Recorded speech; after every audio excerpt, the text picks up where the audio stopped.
Hello दोस्तों, कैसे हैं आप सब। हमारी आज की कहानी का नाम है रिश्ते। भैया, शिल्पा की शादी कैसे होगी। लड़के वालों की डिमांड तो कुछ भी नहीं है, फिर भी खाली हाथ बेटी को कैसे विदा कर दूं।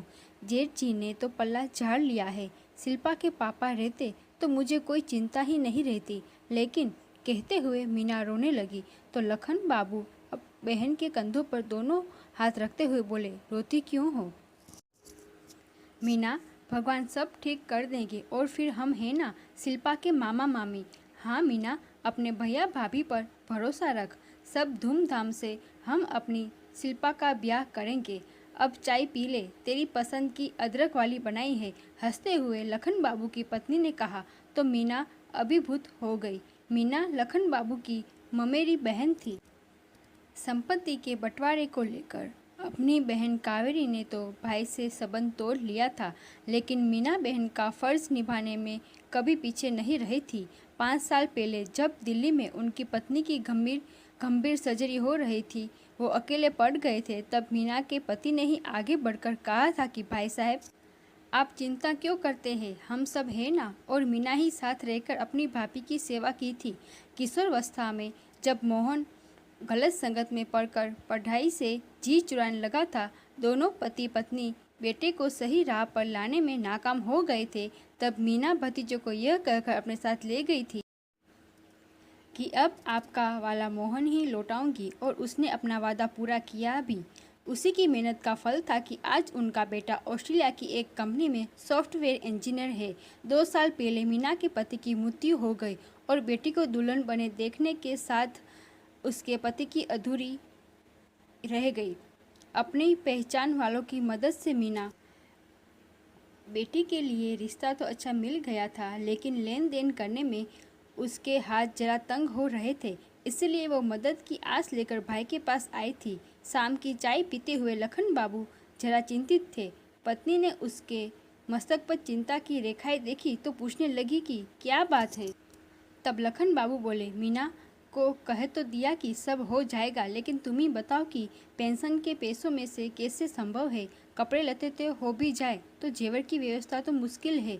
मुश्किल कैसी जी, शिल्पा हमारी ही बच्ची है, मेरी उम्र तो बीत गई, जेवर पहनने से रही, वही मीना को दे दूंगी बदल कर। क्या बात है माँ, ये जेवर की क्या चर्चा हो रही है। पास के कमरे में बैठा मोहन ने सुना तो अपनी माँ से पूछा, कुछ नहीं, शिल्पा की शादी है ना। तो हाँ, पर उसमें तो अभी 1 महीना है ना। 1 महीना तो है, लेकिन लखन बाबू ने पत्नी को बेटे को न बताने का इशारा किया तो मोहन पिता की ओर देखकर बोला, आपको मेरी सौगंध पापा, बताइए क्या बात है। बुआ को कोई प्रॉब्लम है। हाँ मोहन, हम उसी की बात कर रहे थे। तुम्हारी माँ अपने जेवर मीना को देने की कह रही है। पापा, मैं हूँ ना, मैं देश से बाहर गया हूँ, परिवार से नहीं। बुआ ने जो हम सबके लिए किया है वो मैं कैसे भूल सकता हूँ। शिल्पा मेरी भी तो बहन है, उसकी शादी की पूरी जिम्मेदारी मेरी है, कहकर उसने मीना को फ़ोन लगाया और बोला कि बुआ, मैं हूँ ना, शिल्पा की शादी उसका भाई इतनी धूमधाम से करेगा कि लोग देखते रह जाएंगे। आपको किसी भी प्रकार की चिंता करने की आवश्यकता नहीं है। मैंने छुट्टी की अर्जी दे दी है, बहन को विदा करके ही वापस जाऊंगा। मोहन ने हंसते हुए कहा तो मीना खुशी से रो पड़ी। लखन बाबू पत्नी से बोले कि हमारे पुण्य कर्मों का फल है कि हमें मोहन जैसा बेटा मिला है, जो परिवार के प्रति अपनी जिम्मेदारी को समझता है और निभाता भी है। फिर तीनों बैठकर बारात, कैटरिंग, जेवर इत्यादि की प्लानिंग करने लगे। 1 महीने बाद तय किए दिन पर शिल्पा का विवाह हुआ।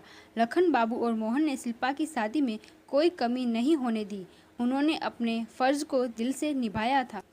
मीना अपने भाई और भतीजे को देखकर उसे बस उनको दुआएं दी जा रही थी कि भगवान ऐसे रिश्ते सबको दे जिन्होंने अपने होने का एहसास दिलाया, और उन्होंने शिल्पा के लिए वो किया जो शायद और कोई भी नहीं कर पाता। बारात विदा होने के बाद मीना ने भाई और भतीजे से बोला कि आपने जो किया उसका एहसान मैं जिंदगी भर नहीं उतार सकती। तो लखन बाबू और मोहन बोले, हमने कोई एहसान नहीं किया, हमने जो किया अपनी बहन के लिए किया और आगे भी करते रहेंगे। लखन बाबू ने मीना को गले से लगा लिया। आशा करती हूँ कि आपको ये कहानी पसंद आई होगी। धन्यवाद।